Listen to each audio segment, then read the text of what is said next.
میں ایک داعی اللہ بننا چاہتا ہوں، اس معاملے میں آپ سے کچھ مشورہ کی امید ہے۔ داعی اللہ،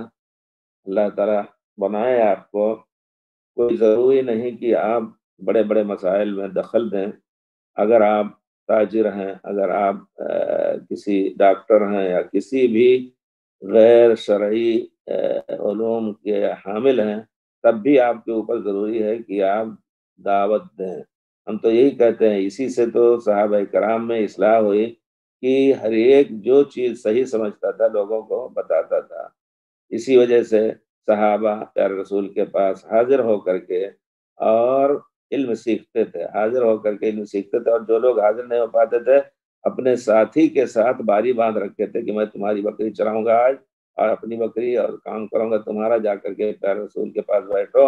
اور جو کچھ تم نے سنا آ کر کے بیان کر دو، مجھے بتا دو۔ پھر دوسرے دن میں جاؤں گا۔ باب التناوب بالعلم، حضرت عمر اور ان کے کسی مہاجری انصاری ساتھی کے ساتھ اس طرح کا تھا۔ تو آپ بہرحال اگر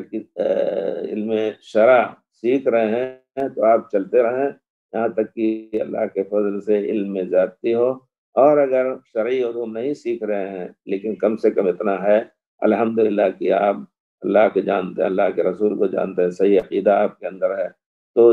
جن لوگوں کو آپ غلط دیکھ رہے ہیں ان کو نصیحت کریں، یا یہ کہ دیکھیے سبحان اللہ بہت سے لوگوں کو ہم نے دیکھا کہ پڑھے لکھے نہیں لیکن کوشش کی انہوں نے کتابوں سے پڑھ کر کے اور لوگوں کی تقریروں کو سن کر کے یاد کر کے لفظ بلفظ لوگوں کی تقریریں یاد کر کے اور وہی چیز اڈیل رہے ہیں لوگوں کے سامنے،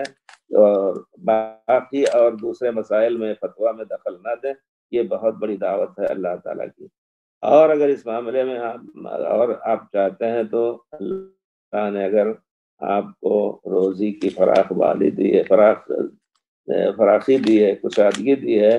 فراغ البال ہے آپ کے اندر، اللہ نے فارغ البال کیا ہے کہ آپ روزی کے لیے پریشان نہ ہو، تو آپ عربی سیکھنے کی کوشش کریں، قرآن حدیث کو پڑھنے کی کوشش کریں، اور پھر روزانہ اس کو دوسروں تک پہنچانے کی کوشش کریں۔ انشاءاللہ راستہ اللہ تعالیٰ کھولے گا جب اندر داخل ہوں گے۔